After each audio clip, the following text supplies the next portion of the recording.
ഒരു വണ്ടി എഴുതിയാൽ എത്ര കൂലി? അതെന്താ വെച്ചാൽ വർക്ക് കൂടുതലനുസരിച്ച് അത് റേറ്റ് മാറ്റം വരും. എന്നാലും ഒരു മിനിമം ഇപ്പോൾ ഈ ഒരു കൊട്ട ജീപ്പ് അടിച്ചിട്ടുണ്ടെങ്കിൽ എത്ര വരും? മിനിമം 500. മിനിമം 500 അല്ലേ? ആ ലെവലിൽ ഒരു വണ്ടിക്ക് എഴുതിയാൽ 500 അല്ലേ? അതെ. ഏത് വണ്ടിക്ക് എഴുതിയാലും അല്ലേ? മിനിമം. പിന്നെ എക്സ്ട്രാ ഇത് ഉണ്ടെങ്കിൽ അങ്ങനെ കൂടും. അങ്ങനെ കൂടും ചേച്ചി. ഈ പരിപാടി തുടങ്ങിയിട്ട് കുറേ കാലങ്ങൾ നമ്മൾ കുറേ വർഷങ്ങളായി. ഏകദേശം എത്ര കൊല്ലമാക്കും? കുറച്ചായി. ഇതൊരു കഴിവാണല്ലേ? അങ്ങനെ പറയാല്ല, എല്ലാവരെ കൊണ്ട് എഴുതാൻ കഴിയില്ലല്ലോ. അല്ല, അത് കഴിവാണ്, നമ്മളിങ്ങനെ കരകൗശലാണത്. കാര്യങ്ങൾ അങ്ങനെ പറയാൻ പറ്റില്ല. എന്ത് മൊത്തത്തിൽ അങ്ങനെ തന്നെയാണ്. സത്യത്തിൽ ഇപ്പോൾ ഒരു 4 വണ്ടി കിട്ടിയാൽ കൂലി 12,000 റുപ്യ അല്ലേ? ഒരു 4 വണ്ടിയൊക്കെ കിട്ടുകയാണെങ്കിൽ 4 വണ്ടിയൊക്കെ കിട്ടും ഒരു ദിവസം എഴുതാൻ മിനിമം കിട്ടൂല്ലേ? വലിയ മുടക്കില്ല, കാരണം അവരെ ചെറിയൊരു പാട്ട പെയിൻ്റ് അടിച്ചാൽ മതി. പക്ഷേ പെയിൻറ്റിനല്ല പ്രധാനം, നമ്മളെ ഈ കരവിരുതിനാണ് പ്രധാനം അല്ലേ? അതിനാണ് കായ്, മെയിനായിട്ട് പ്രാധാന്യം കൊടുക്കുന്നത്. പെയിന്റ് ചെയ്യുന്നപ്പോൾ ഇതിനായി മാത്രം ചിലവായിക്കൊള്ളുന്നില്ല. നിങ്ങളെ പേരെന്താ? എൻ്റെ പേര് ശ്രീനിവാസൻ. എവിടെ സ്ഥലം?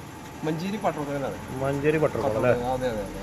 ഓക്കെ, എന്നാൽ ഓക്കെ, ശരി, പോയി.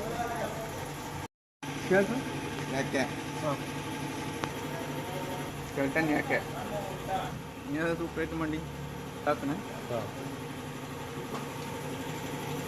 ഇതൊക്കെ ഏതിനും പോട്ടെ.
അവിടെ